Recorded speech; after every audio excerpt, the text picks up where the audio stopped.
ini sunnah. Pasti kita keluar bukan kita lawan. Orang sendiri pada Allah Taala menurut kesadaran Allah sendiri nampak orang kita aste-aste.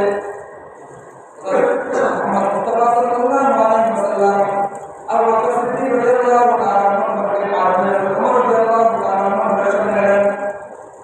Dengan Allah Taala ada kesadaran Umar Allah Taala Quran tilawat से बड़ा बताया गया कुछ चिल्ले चिल्ले हाजिर tilawat से ketika aku tersedih oleh Allah Taala Quran tilawat करते आस्ते आस्ते हमने देखा Allah Taala Quran tilawat करते उच्च आवाज से सगला आवाज में बिचरा हो हे अल्लाह हे नमाज में এইভাবে করে Quran tilawat करो একদিন দেখলাম একদম নিম্ন আওয়াজ দিয়ে Quran tilawat করতেছিল তখন দেখলাম খুব আওয়াজ দিয়ে Quran tilawat করো এই কারণটা কি Allah sendiri Allah Taala memberi kesadaran Allah sendiri Allah Taala memberi ya Rasulullah tahajud সময় মানে ঘুম দেওয়ার সময় tahajud সময় কি ঘুম দেওয়ার সময় আমি tahajud করতেছি কিন্তু আমার আশেপাশে অনেক মানুষরা ঘুম দিতেছে আমি চাই না আমার নামাজের কারণে অন্য মানুষের ঘুমের মধ্যে ডিস্টার্ব হোক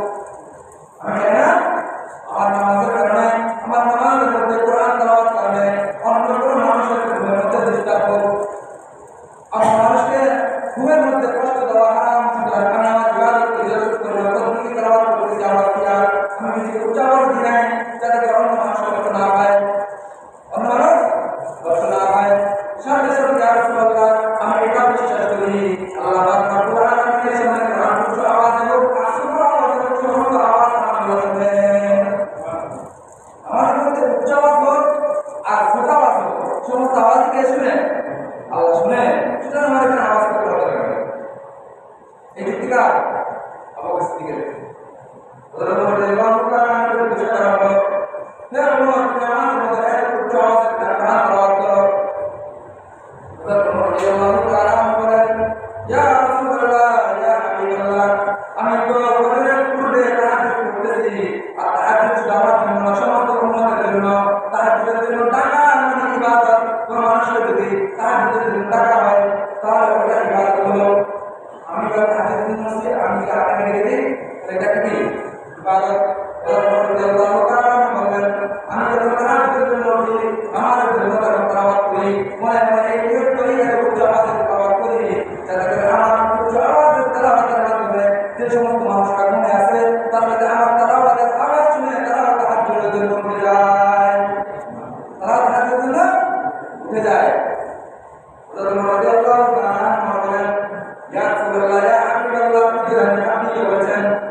শরীরের মধ্যে নেই।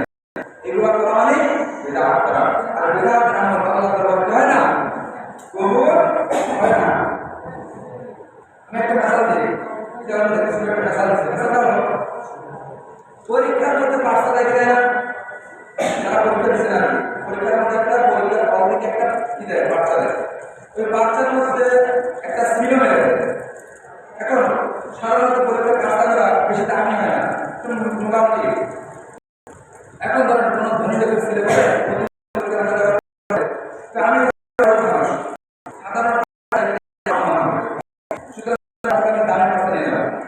এখন যদি পরীক্ষার আগের পাঁচটা দিচ্ছে, ওই পাঁচটার মধ্যে লেখে নাই, বরং একটু বাজার থেকে অনেক দামি পাঁচটা নিয়ে যাবে, ওখানে লেখে পাঁচটা জমা দিচ্ছে, বরং তো ওই পাঁচটা গ্রহণ করতে হবে না।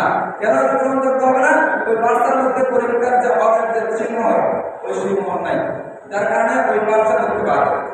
যতই দামি পাঁচটা লেখো, যতই দামি কালি দিয়ে লেখো, ওই পাঁচটার তেমন কোনো দাম নাই। ঠিক বন্ধার আমলের মধ্যে যদি সুন্নতের কোনো আভাস না থাকে, ওই আমলের কোনো দাম নাই। বুঝতে পারছেন? ওই আমলের যদি নাই, দাম নাই। এটা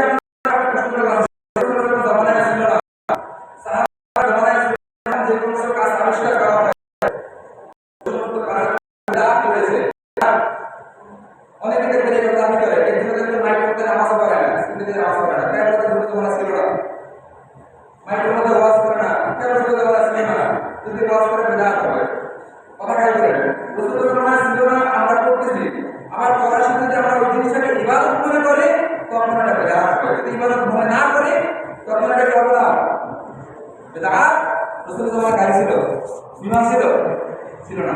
এখন যদি কেউ বিমান চালাকে ইবাদত মনে করে, তখন কি হবে, বিদআত হবে।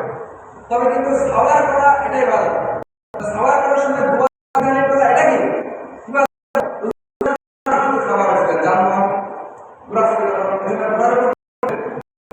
আর সাওয়ারের সময় কি বলছে, দোয়া করতে সুবহানাল্লাযী সাখখারা লানা হাযা ওয়া মা কুন্না লাহু মুকরিনিন ওয়া ইন্না ইলা রাব্বিনা লামুনকালিবুন। যখন সাওয়ার করতে এই দোয়াটা করতে, সাওয়ারের সময় এই দোয়াটা পড়া হচ্ছে ইবাদত। এখন যদি কেউ মনে করে বিমান বাহিনী ইবাদত হবে, তবে না।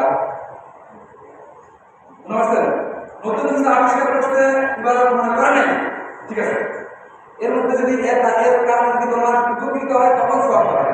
কিন্তু আপনার কাজের মাধ্যমে যদি আপনি মনে করেন এটা ইবাদত করছি না, এটা করবে না, তখন কি হচ্ছে, কি হয়েছে,